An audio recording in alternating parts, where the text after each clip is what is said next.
டிஏஜிங் இந்த ஒரு வார்த்தையை கிட்டத்தட்ட 2 மாசமா காது கிளியிற அளவுக்கு கேட்டுக்கிட்டு இருக்கேன்.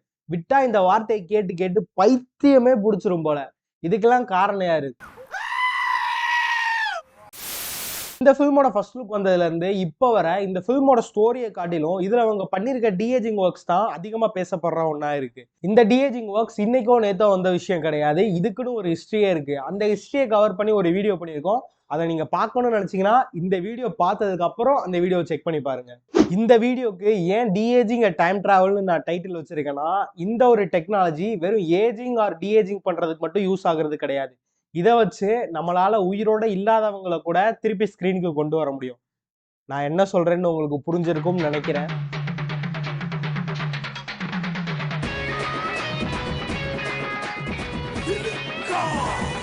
Time travel. டிஏஜிங் ஆர் ஏஜிங் எப்படி ஒர்க் ஆகுது, இதுல டோட்டலா எத்தனை மெத்தட்ஸ் இருக்கு, இதுல எந்த மெத்தடை எந்த இடத்துல யூஸ் பண்றாங்க, இதோட ப்ராசஸ் என்ன, இதெல்லாம் பத்தி தான் இந்த வீடியோல பார்க்க போறோம். இப்ப இருக்கிற கரண்ட் ஃபில்ம் மேக்கிங்ல டிஜிட்டலா டிஏஜிங் பண்றதுக்கு ஒரு சில மெத்தட்ஸ் யூஸ் பண்றாங்க. அந்த மெத்தட்ஸை நம்ம அண்டர்ஸ்டாண்ட் பண்ணிக்கிறதுக்காக 2D அண்ட் 3Dன்னு ஒரு 2 மெத்தட்ஸா நம்ம பிரிச்சுக்கலாம். ஃபர்ஸ்ட் கிளாசிக்கல் 2D மெத்தட்ல இருந்து ஆரம்பிக்கலாம். இந்த மெத்தடை டிஜிட்டல் ரீடச்சிங்னு சொல்லுவாங்க. ஏன்னா ஏற்கனவே இருக்க கேரக்டரோட ஃபேஸ் மேல டிஜிட்டலா கரெக்ஷன்ஸ் பண்ணி இந்த ஒர்க்கை பண்ணுவாங்க. இதோட ப்ராசஸ் எந்த மாதிரி இருக்கும்னா, ஃபர்ஸ்ட் ஆக்டரை ஃபில்ம் பண்றதுக்கு முன்னாடி அவங்களை எங்கா காட்டுறதுக்காக என்னெல்லாம் பண்ண முடியுமோ அதையெல்லாம் பண்ணுவாங்க. லைக் விக் வைக்கிறது, டை பண்றது, தாடி மீசையெல்லாம் ட்ரிம் பண்றது, ரிமூவ் பண்றது, இந்த மாதிரி எல்லாம் பண்ணிட்டு ஃபேஸ்க்கு மேல ட்ராக்கிங் மார்க்கர்ஸ் ஃபிட் பண்ணி ஃபில்ம் பண்ணுவாங்க. எதுக்காக இந்த ட்ராக்கிங் மார்க்கர்ஸ் ஃபேஸ்ல ஃபிட் பண்ணி ஃபில்ம் பண்றாங்கன்னா, அந்த ட்ராக்கிங் மார்க்கர்ஸை வச்சு தான் ஆக்டர்ஸோட ஃபேஸ்ல இருக்க மூவ்மெண்ட்ஸை நம்மளால கேப்சர் பண்ண முடியும். சம்டைம்ஸ் சில ப்ரொடக்ஷன்ல ட்ராக்கிங் மார்க்கர்ஸ் ஃபிட் பண்ணாமலும் ஃபில்ம் பண்ணுவாங்க. இது எதுக்காக சில டைரக்டர்ஸ் இந்த மாதிரி பண்ணுவாங்கன்னா, ட்ராக்கிங் மார்க்கர்ஸ் ஃபிட் பண்றது ஆக்டர்ஸோட ஆக்டிங்கை ரெஸ்ட்ரிக்ட் பண்ணணும்னு நினைப்பாங்க. சில ப்ரொடக்ஷன்ஸ்ல பட்ஜெட் கம்மியா இருந்தாலும் இந்த மாதிரி ட்ராக்கிங் மார்க்கர் ஃபிட் பண்ணாம ஃபில்ம் பண்ணுவாங்க. இதுக்கப்புறம் போஸ்ட் ப்ரொடக்ஷன்ல ஃபர்ஸ்ட் ஸ்டூடியோ என்ன பண்ணுவாங்கன்னா, அந்த ஆக்டர்ஸோட ஃபேஸ்ல இருக்க ரிங்கிள்ஸ், ஐ பேக்ஸ், ஏஜ் மார்க்ஸ், அப்புறம் லிப்ஸ், இந்த மாதிரி இருக்கிற எல்லாத்தையுமே டிஜிட்டலா ஸ்மூத் அண்ட் ரீஷேப் பண்ணுவாங்க. இப்போ நீங்க ஒரு நார்மல் போட்டோ ஸ்டுடியோல நீங்க ஒரு போட்டோ எடுக்கிறீங்கன்னா, அந்த போட்டோ உங்ககிட்ட டெலிவர் பண்றதுக்கு முன்னாடி லைட்டா டிஜிட்டலா ரீடச்சிங் பண்ணுவாங்க. லைக் உங்க ஃபேஸ்ல இருக்க பிம்பிள்ஸ் இந்த மாதிரி இருக்கிறதெல்லாம் கரெக்ஷன் பண்ணி உங்களுக்கு கொடுப்பாங்க. இந்த சேம் ப்ராசஸ் தான் நம்ம இங்க டிஏஜிங்ல அட்வான்ஸா கொஞ்சம் பண்ணுவோம். ரீடச்சிங் பண்ணதுக்கு அப்புறம் அவங்க ஃபேஸ்ல இருக்க ஸ்கின்னோட டோனையுமே கொஞ்சம் அட்ஜஸ்ட் பண்ணுவாங்க. இது எதுக்காக பண்றாங்கன்னா, ஒரு பர்சன் ஓல்டு ஆக ஆக அவங்க ஸ்கின் டோனோட டெக்ஸ்சர் மாறிக்கிட்டே இருக்கும். ஸோ அதை கொஞ்சம் திருப்பி கொண்டு வரணும்னா அதுல கொஞ்சம் அட்ஜஸ்ட்மெண்ட் பண்ண வேண்டியது இருக்கும். அதே மாதிரி தான் அந்த பர்சனோட ஐஸ்லையும் ஒர்க் பண்ணுவாங்க. அந்த பர்சன் ஓல்டு ஆக ஆக அவங்க ஐல இருக்க ஐரிஷோட கலர் ஃபேட் ஆகிட்டே போகும்.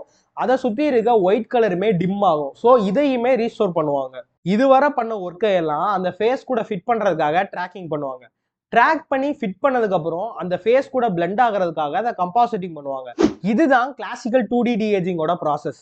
மேபி இது ஒரு ஸ்டூடியோக்கு ஏற்ற மாதிரி கொஞ்சம் ப்ராசஸ்ல டிஃபரன்ஸ் இருக்கும். ஆனா கான்செப்ட்ஸ் இதுதான். இந்த மெத்தட் யூஸ் பண்ணி தான் மார்க் ஆண்டனி ஃபிலிம்ல ஆக்ட்ரஸ் சில்கை அகைன் ஸ்கிரீன்ல கொண்டு வந்திருந்தாங்க. ஆக்ட்ரஸ் சில்க் மாதிரியே பாக்குறதுக்கு சிமிலரா இருக்கவங்கள வச்சு இதை ஃபில்ம் பண்ணியிருந்தாங்க.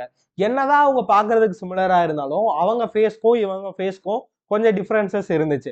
ஸோ அந்த டிஃபரன்சஸை சரி பண்றதுக்காக ரீடச்சிங்கும் பண்ணியிருந்தாங்க.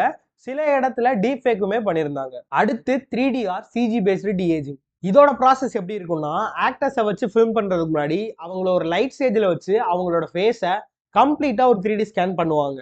இந்த லைட் ஸ்டேஜ்ங்கிறது என்னன்னா, கம்ப்ளீட்டா 360 டிகிரிக்கு கேமராவால கவர் பண்ணப்பட்ட ஒரு ஸ்டேஜ்னு சொல்லலாம். இந்த ஒரு ஸ்டேஜ்ல ஆக்டர்ஸை வச்சு அவங்கள சைமல்டேனியஸா நிறைய போட்டோஸ் எடுப்பாங்க. அப்படி அதுல இருந்து கிடைச்ச போட்டோஸை வச்சு ஆக்டரோட ஃபேஸை ஒரு 3D மாடலா கிரியேட் பண்ணுவாங்க. இந்த மாடலை டைரக்டா அப்படியே நம்மளால யூஸ் பண்ண முடியாது. இதுல கொஞ்சம் கரெக்ஷன்ஸ் மேனுவலாவும் ஏஐ வச்சும் பண்ணுவாங்க. இப்போ இதுல இருக்க ஆக்டரை எங்க காட்டணும்னா, அவங்க யங் ஏஜ்ல எடுத்த ஃபிலிம்ஸ் ஆர் பிக்சரை வச்சு இந்த மாடலை அட்ஜஸ்ட் பண்ணி அவங்கள எங்க காட்டுவாங்க. இந்த ப்ராசஸ் ரொம்ப ரொம்ப பெரிய ப்ராசஸ். ஏன்னா அவங்களோட ஃபேஷியல் மூவ்மெண்ட் எப்படி இருந்துச்சு, ஷேப் எப்படி இருந்துச்சு, இந்த மாதிரி எல்லாத்தையுமே ரொம்ப மைன்யூட்டா ஸ்டடி பண்ணி இதை பண்ணுவாங்க. தென் அந்த 3D மாடலை கிரியேட் பண்ணதுக்கு அப்புறம் அதுக்கு டெக்ஸ்சர் பண்ணுவாங்க. டெக்ஸ்சர் பண்றதுங்கிறது என்னன்னா, நம்ம ஸ்கின்னோட கலரை அந்த 3D மாடலுக்கு கொண்டு வருது. இதை நார்மலா பெயிண்டிங்னு வச்சுக்கோங்க, ஈஸியா அண்டர்ஸ்டாண்ட் பண்றதுக்கு இருக்கும். இதுவரை ஒரு ஸ்டேஜ் நம்ம கன்சிடர் பண்ணிக்கலாம். இதுக்கு அடுத்து அந்த சேம் ஆக்டரை வச்சோ இல்ல யங் பாடி ஸ்ட்ரக்சரோட இருக்க வேற ஒரு ஆக்டரை வச்சோ இந்த ஷார்ட்டை நார்மலா ஃபில்ம் பண்ணுவாங்க. ஃபில்ம் பண்ணி முடிச்சதுக்கு அப்புறம் அந்த மெயின் ஆக்டருக்கு ஃபேஸ் கேமராக்கெல்லாம் ஃபிட் பண்ணி அந்த ஆக்டரோட ஃபேஷியல் மூவ்மெண்ட்ஸை தனியா கேப்சர் பண்ணுவாங்க. இது மாதிரி அவங்க ஃபேஸ்ல இருக்க மூவ்மெண்ட்ஸை ட்ராக் பண்றதுக்கு ஒரு 2 to 3 மெத்தட்ஸ் இருக்கு. இப்போ இந்த சேம் ஆக்டரே அவங்களோட யங் வெர்ஷனுக்கும் ஆக்ட் பண்ணியிருந்தாங்கன்னா அவங்களோட ஃபேஸ்ல இருக்க மூவ்மெண்ட்ஸ் அண்ட் ஆக்ஷன்ஸை நம்மளால செட்லேயே கேப்சர் பண்ண முடியும். இது எப்படின்னா live trackers and tracking markers fit பண்ணி பண்ணலாம். மார்டின் சாசஸ் எடுத்த ஐரிஷ்மேனுங்கிற ஃபிலிம்ல அதுல இருக்க ஆக்டர்ஸை எங்கா காட்டுறதுக்காக சிஜிஐ யூஸ் பண்ணி டிஏஜிங் பண்ணியிருந்தாங்க. அந்த ஃபிலிம்க்கு ஃபேஸ்ல இருக்கிற எமோஷன்ஸ் அண்ட் மூவ்மெண்ட்ஸை கேப்சர் பண்றதுக்காக ஆன்செட்லயே ஆக்டரை நடிக்க வச்சு அதை கேப்சர் பண்ணியிருந்தாங்க. ஆனா அவங்க ஷூட் பண்ணியிருந்த பிடிஎஸ் கிளிப்ஸ்லாம் பார்க்குறப்போ அவங்க ஆக்டர்ஸோட ஃபேஸ்ல எந்த ஒரு ட்ராக்கிங் மார்க்கர்ஸுமே ஃபிட் பண்ணாம இதை ஃபில்ம் பண்ணியிருந்தாங்க. எந்த ஒரு ட்ராக்கிங் மார்க்கர்ஸும் ஃபிட் பண்ணாம ஒரு சிஜி டிஏஜிங்க்கு எப்படி அவங்க மோஷன்ஸை கேப்சர் பண்ணியிருப்பாங்கன்னு ஒரு டவுட் இருக்கும்.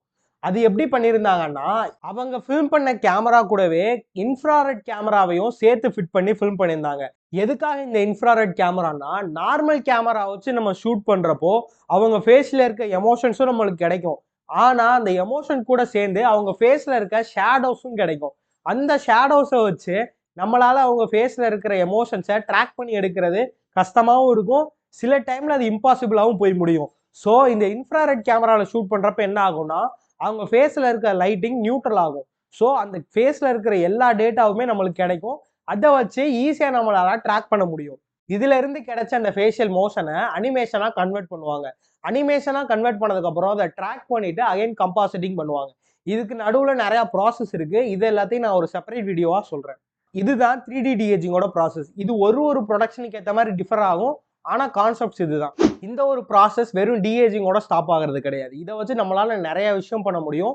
கம்ப்ளீட்டா உயிரோட இல்லாதவங்களை கூட நம்மளால திருப்பியும் கொண்டு வர முடியும். இந்த மெத்தட்ஸ் தான் ரிலீஸ் ஆக போற கோட் ஃபிலிம்லையும் யூஸ் பண்ணியிருக்காங்க. அவங்க ப்ரொடக்ஷன் சைட்ல இருந்தும் சொன்னது என்னன்னா சில இடத்துல 3D யூஸ் பண்ணியிருக்காங்க, சில இடத்துல 2D ரீடச்சிங்குமே யூஸ் பண்ணியிருக்காங்க. ஸோ இது எல்லாத்தையும் கம்பைன் பண்ணி தான் அவங்க யூஸ் பண்ணியிருக்காங்க இந்த ஃபிலிம்காண்டி. இந்த ஃபிலிம்ல அவங்க பண்ணியிருக்க டிஏஜிங் குவாலிட்டி எப்படி இருக்கும்னு இப்போ நம்மளால சொல்ல முடியாது. அந்த ஃபிலிம் ரிலீஸ் ஆனதுக்கப்புறம் அதில் அவங்க பண்ணியிருக்க ஒர்க்ஸை பார்த்தா தான் நம்மளால அந்த குவாலிட்டியை ஜட்ஜ் பண்ண முடியும். ஸோ அவ்வளோதான் கைஸ் இந்த வீடியோ. இந்த வீடியோவில் ஏதாச்சும் டவுட்ஸ் இருந்தாவோ இல்லை நான் சொன்னதில் ஏதாச்சும் மிஸ்டேக் இருந்தாவோ கமெண்ட் பண்ணுங்க. இல்லை உங்களுக்கு ஏதாச்சும் வேற ஒரு டாப்பிக்கில் நீங்கள் தெரிஞ்சுக்கணும்னு நினச்சிங்கன்னா கமெண்ட் பண்ணுங்க. நான் கண்டிப்பாக அதை பற்றின ஒரு வீடியோ பண்ணுறேன். அடுத்த வீடியோவில் பார்க்கலாம். Cheers.